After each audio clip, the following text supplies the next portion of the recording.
Hi friends, commerce guide മലയാളത്തിൻ്റെ പുതിയ വീഡിയോയിലേക്ക് എല്ലാവർക്കും സ്വാഗതം. നമുക്ക് ലെവൽസ് ഓഫ് മാനേജ്മെൻറ്റ് എന്താണെന്നും അവ ഏതൊക്കെയാണെന്നും ഡീറ്റെയിൽഡ് ആയിട്ട് നോക്കാം. അതിനു മുമ്പ് നമുക്ക് മാനേജ്മെൻറ്റിൻ്റെ ഡെഫിനിഷൻ നോക്കാം. മേരി പാർക്ക് പറഞ്ഞിട്ടുള്ള definition: management is the art of getting things done through other people. Management എന്ന് പറഞ്ഞാൽ ഇതൊരു കലയാണ്. അവിടെ മറ്റുള്ള ആളുകളിലൂടെ കാര്യങ്ങൾ നേടിയെടുക്കുകയാണ് ചെയ്യുന്നത്. അപ്പോൾ ഇതിൽ പ്രധാനമായിട്ട് കോൺസെൻട്രേറ്റ് ചെയ്തിട്ടുള്ളത് മാനേജ്മെൻറ്റ് എന്ന് പറഞ്ഞാൽ അവിടെ ഒരുപാട് ആക്ടിവിറ്റീസ് ചെയ്യാണ്. അപ്പോൾ അതെങ്ങനെയാണ്? മറ്റുള്ള ആളുകളുടെ സഹായത്തോട്, ഒരുപാട് ആളുകളുടെ എഫേർട്ടോട് കൂടി മാത്രം നമുക്ക് ഓർഗനൈസേഷൻ്റെ ലക്ഷ്യം നേടിയെടുക്കാൻ കഴിയുകയുള്ളൂ. അപ്പോൾ ഒരു സ്ഥാപനത്തിൽ ഓരോ ആളുകൾക്കും അവരുടേതായ അതോറിറ്റി, അധികാരം, ഉത്തരവാദിത്വമൊക്കെ ഉണ്ടാവും. അപ്പോൾ ഈ ഓരോ ആളുകളുടെയും അധികാരം, ഉത്തരവാദിത്വം അനുസരിച്ച് അവരെ ഒരു ഓർഡർ അല്ലെങ്കിൽ ഹയറാർക്കി, ശ്രേണിയാക്കി മാറ്റിയിട്ടുണ്ടാവും. അതിനെയാണ് ലെവൽസ് ഓഫ് മാനേജ്മെൻറ്റ് എന്ന് പറയുന്നത്. ഒന്നുകൂടെ ക്ലിയർ ആക്കി പറയുകയാണെങ്കിൽ, levels of management is superior and subordinate relationship within the organisation is called levels of management. ഒരു സ്ഥാപനത്തിലെ, ഒരു ഓർഗനൈസേഷനിലെ സുപ്പീരിയർ ആൻഡ് സബോർഡിനേറ്റ്, മേലുദ്യോഗസ്ഥരും കീഴുദ്യോഗസ്ഥരും തമ്മിലുള്ള റിലേഷൻഷിപ്പ്, ആ ബന്ധത്തെയാണ് ലെവൽസ് ഓഫ് മാനേജ്മെൻറ്റ് എന്ന് വിളിക്കുന്നത്. അതായത് ഒരു സ്ഥാപനത്തിലെ മേലുദ്യോഗസ്ഥരും കീഴുദ്യോഗസ്ഥരും തമ്മിലുള്ള റിലേഷൻഷിപ്പ്, അവരുടെ ബന്ധത്തെയാണ് ലെവൽസ് ഓഫ് മാനേജ്മെൻറ്റ് എന്ന് പറയുന്നത്. അപ്പോൾ അവരുടെ അധികാരം, ഉത്തരവാദിത്തം ബേസ് ചെയ്തിട്ടാവും ആരാണ് സുപ്പീരിയർ അല്ലെങ്കിൽ ആരാണ് മേലുദ്യോഗസ്ഥർ, ആരാണ് കീഴുദ്യോഗസ്ഥർ, ഇവരൊക്കെ നിർണയിച്ചിട്ടുണ്ടാവുക.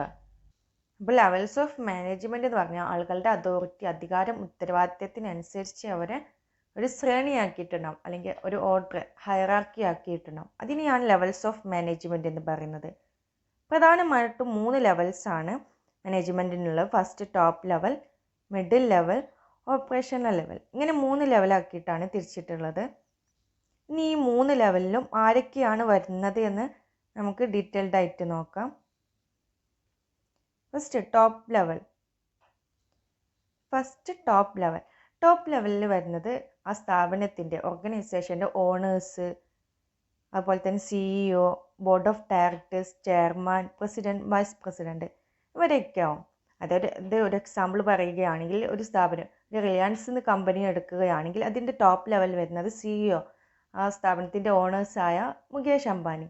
അതുപോലെ തന്നെ മൈക്രോസോഫ്റ്റ് എന്ന് പറയുന്നെങ്കിൽ അതിൻ്റെ ബിൽ ഗേറ്റ്സ്, ഓണേഴ്സ് അവരാവും. അതുപോലെ തന്നെ പ്രസിഡൻറ്റ്, വൈസ് പ്രസിഡൻറ്റ്, ഇവരൊക്കെ ആവും ടോപ്പ് ലെവലിൽ വരുന്നത്.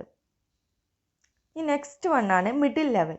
ഇതിൽ വരുന്നത് സ്ഥാപനത്തിലെ മാനേജേഴ്സായ production manager, marketing manager, personnel manager, sales manager, ഇങ്ങനെ ഓരോ ഡിപ്പാർട്ട്മെൻറ്റിലായിട്ട് ആ മാനേജേഴ്സ് ആവും മിഡിൽ ലെവലിൽ വരുന്നത്. ഇനി ലാസ്റ്റ് വണ്ണാണ് ഓപ്പറേഷണൽ ഓർ സൂപ്പർവൈസറി ലെവൽ. ഇതിൽ വരുന്നത് ആ സ്ഥാപനത്തിലെ workers, supervisor, foreman, superintendent, clerk, section officer, ഇങ്ങനെയുള്ള സ്ഥാപനത്തിലെ വർക്കേഴ്സ്, പ്രൊഡക്ഷനുമായി റിലേറ്റ് ചെയ്തിട്ട് ജോലി ചെയ്യുന്ന വർക്കേഴ്സ്, ഇവരൊക്കെയാണ് ഓപ്പറേഷണൽ ഓർ സൂപ്പർവൈസറി ലെവലിൽ വരുന്നത്. ഫങ്ഷൻസ് ഓഫ് മാനേജേഴ്സ്, ഓരോ ലെവലിലെ മാനേജേഴ്സിൻ്റെ ഫങ്ഷൻസ് എന്തൊക്കെയാണെന്ന് നോക്കാം. First top level managers. Top level വരുന്ന CEO, chairman, president, vice president, ഇവരൊക്കെയാണെന്ന് പറഞ്ഞു. ഇവരുടെ പ്രധാനപ്പെട്ട ഫങ്ഷൻസ് ആണ് പ്ലാനിങ്, മുൻകൂട്ടി കാര്യങ്ങൾ തീരുമാനിക്കുക, എന്തൊക്കെയാണ് ചെയ്യേണ്ടത്, എങ്ങനെയൊക്കെയാണ് ചെയ്യേണ്ടത് എന്ന് മുൻകൂട്ടി തീരുമാനിക്കുക. ഡിസിഷൻ മേക്കിംഗ്, പ്ലാനിങ്ങിനനുസരിച്ച് അവരെന്ത് ചെയ്യുക, തീരുമാനങ്ങൾ എടുക്കുക. സെറ്റിംഗ് ഒബ്ജക്റ്റീവ്സ്, ലക്ഷ്യങ്ങൾ നിർണ്ണയിക്കുക. പ്രോഫിറ്റ് മാക്സിമൈസ് ചെയ്യുക, അതുപോലെ തന്നെ വെൽത്ത് മാക്സിമൈസ് ചെയ്യുക, ഇങ്ങനെയുള്ള ലക്ഷ്യങ്ങളൊക്കെ നിർണ്ണയിക്കുക. Next one environmental scanning. ഇത് വരുന്നത് ആ ബിസിനസ്സിൻ്റെ അന്തരീക്ഷം എന്താണെന്ന് മനസ്സിലാക്കുക. എവിടെയൊക്കെ ഇൻവെസ്റ്റ് ചെയ്യാൻ പറ്റും, എവിടെയൊക്കെ ഇൻവെസ്റ്റ് ചെയ്താൽ നമുക്ക് നഷ്ടമുണ്ടാവും, ലാഭവും ഉണ്ടാവും, ഇങ്ങനെയുള്ള കാര്യങ്ങളൊക്കെ മനസ്സിലാക്കുക. ഇതാണ് എൻവയോൺമെൻറ്റൽ സ്കാനിങ്ങിൽ വരുന്നത്. ഈ ഫങ്ഷൻസൊക്കെയാണ് പ്രധാനമായിട്ടും ടോപ്പ് ലെവലിൽ വരുന്ന മാനേജേഴ്സിന് വരുന്നത്. Next middle level managers. Middle level മാനേജേഴ്സിൽ പ്രധാനമായിട്ടും വരുന്നത് production manager, sales manager, marketing manager, personnel manager, ഇവരൊക്കെയാണ് വരുന്നത്. ഇവരുടെ പ്രധാനപ്പെട്ട ഫങ്ഷൻസ് ആണ് മോട്ടിവേറ്റ് എംപ്ലോയീസിന് അവരുടെ ജോലി ചെയ്യാൻ വേണ്ടിയിട്ട് പ്രചോദനം നൽകുക. Report to top management. Lower level അല്ലെങ്കിൽ ഓപ്പറേഷൻ ലെവലിന് എന്തെങ്കിലും ഇൻഫർമേഷൻ ഉണ്ടെങ്കിൽ അത് ടോപ്പ് ലെവലിലേക്ക് റിപ്പോർട്ട് ചെയ്യുക. അല്ലെങ്കിൽ എന്തെങ്കിലും പ്രശ്നമുണ്ടെങ്കിൽ, ഇഷ്യൂസൊക്കെ വരികയാണെങ്കിലും അതുപോലെ തന്നെ എന്തെങ്കിലും ആവശ്യമുണ്ടെങ്കിലൊക്കെ അതൊക്കെ ടോപ്പ് ലെവൽ മാനേജറിന് റിപ്പോർട്ട് ചെയ്യാം. പിന്നെ എൻഷുർ അവൈലബിലിറ്റി ഓഫ് പേഴ്സണൽസ്, അവിടെ ആവശ്യത്തിന് എംപ്ലോയീസ് തൊഴിലാളികൾ ഉണ്ട് എന്നുള്ള കാര്യം ഉറപ്പുവരുത്തുക. അസൈൻ ഡ്യൂട്ടീസ് ആൻഡ് റെസ്പോൺസിബിലിറ്റീസ്, അവർക്ക് വേണ്ടിയിട്ടുള്ള ഡ്യൂട്ടീസും ഉത്തരവാദിത്തങ്ങളൊക്കെ ഏൽപ്പിച്ചു കൊടുക്കുക. ഇവയൊക്കെയാണ് മിഡിൽ ലെവലിലെ പ്രധാനമായിട്ടും വരുന്ന functions. Next supervisory level operational level. ഈ ലെവലിൽ വരുന്നത് സൂപ്പർവൈസേഴ്സ്, ഫോർമാൻ, സൂപ്പറിൻറ്റൻഡൻറ്റ്, ക്ലർക്ക്, സെക്ഷൻ ഓഫീസർ ഇവരൊക്കെയാണ്. അപ്പോൾ ഇവരുടെ പ്രധാനപ്പെട്ട ഫങ്ഷൻസ് ആണ് റിപ്പോർട്ട് ടു മിഡിൽ മാനേജേഴ്സ്. എന്തെങ്കിലും ആവശ്യങ്ങളുണ്ടെങ്കിൽ, എന്തെങ്കിലും പ്രോബ്ലങ്ങൾ ഉണ്ടെങ്കിലൊക്കെ മിഡിൽ മാനേജേഴ്സിൻ്റെ അടുത്ത് അവർ വിവരം നൽകുക.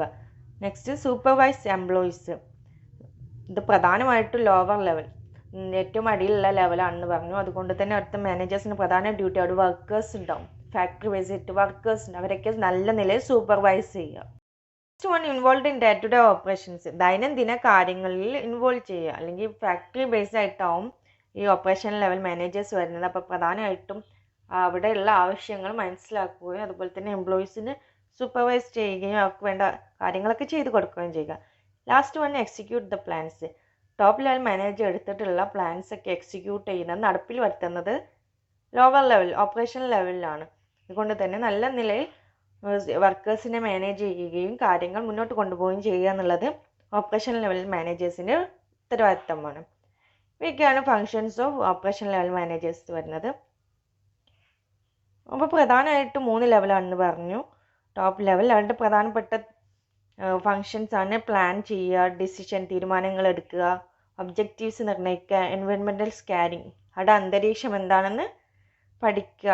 നെക്സ്റ്റ് മിഡിൽ ലെവൽ വരുന്നതാണ് ആ മാനേജേഴ്സിൻ്റെ ഡ്യൂട്ടിയാണ് മോട്ടിവേറ്റ് എംപ്ലോയീസിന് മോട്ടിവേഷൻ നൽകുക, റിപ്പോർട്ട് മാനേജ്മെൻറ്റ്, ടോപ്പ് ലെവൽ മാനേജ്മെൻറ്റിന് ആവശ്യങ്ങളൊക്കെ റിപ്പോർട്ട് ചെയ്യുക. അതുപോലെ തന്നെ പേഴ്സണൽ എംപ്ലോയീസിൻ്റെ അവൈലബിലിറ്റി ഉണ്ടെന്ന് ഉറപ്പ് വരുത്തുക, അവർക്ക് വേണ്ടിയുള്ള ഉത്തരവാദിത്തങ്ങളൊക്കെ ഏൽപ്പിച്ചു കൊടുക്കുക. Last operational of supervisory level, ഇതിൽ പറയുന്നത് റിപ്പോർട്ട് ടു മിഡിൽ മാനേജ്മെൻറ്റ്, അവർക്ക് വേണ്ട ആവശ്യങ്ങളും അതുപോലെ തന്നെ അവരുടെ പ്രശ്നങ്ങളൊക്കെ മിഡിൽ ലെവൽ മാനേജേഴ്സിന് ഇൻഫോം ചെയ്യുക, വർക്കേഴ്സിനെ സൂപ്പർവൈസ് ചെയ്യുക, അതുപോലെ തന്നെ ദൈനംദിന ആക്ടിവിറ്റീസിലൊക്കെ മനസ്സിലാക്കി അതിന് വേണ്ട കാര്യങ്ങൾ ചെയ്ത് കൊടുക്കുക. എക്സിക്യൂട്ട് ദ പ്ലാൻസ്, ടോപ്പ് ലെവലിലത്തെ പ്ലാന് നല്ല നിലയിൽ നടപ്പിൽ വരുത്തൽ ഈ ഓപ്പറേഷൻ ലെവൽ മാനേജേഴ്സിൻ്റെ ഡ്യൂട്ടിയാണ്. താങ്ക്സ് ഫോർ വാച്ചിങ് വീഡിയോ ഉപകാരപ്രദമായെങ്കിൽ സബ്സ്ക്രൈബ് ചെയ്യുക, ഷെയർ ചെയ്യുക, കമൻറ്റ് ചെയ്യുക.